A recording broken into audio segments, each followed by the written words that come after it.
Any young person ever learned anything from filling out a bubble on a cheap standardized multiple choice test?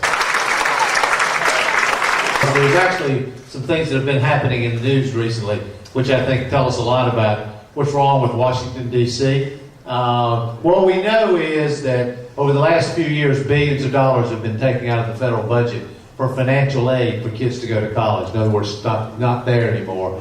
And we saw, there's been a recent report that college tuition has quadrupled in the last 20 years. Quadrupled.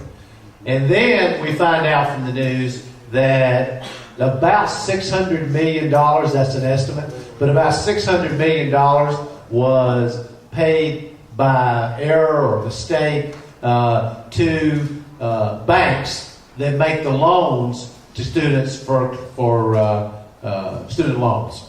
The reason these banks are still part of the student loan program is because they have such a powerful lobby in Washington. They have lobbyists who work for them. They work on members of Congress constantly. They, of course, make big contributions to political candidates. And this is what we see.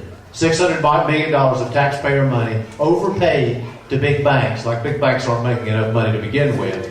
And then on top of that, we have the Secretary of Education saying they're not going to do anything to get the money back. This system is broken. It does not work.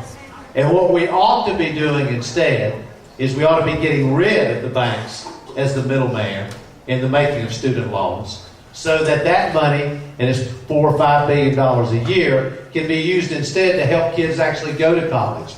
And my idea is that what we say to young people is it's called college for everyone.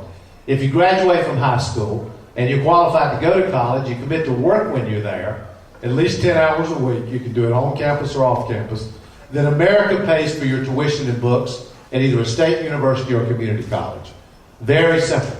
And the idea is to get rid of some of this student debt that so many young people are faced with. We don't give it away. You have to work for it.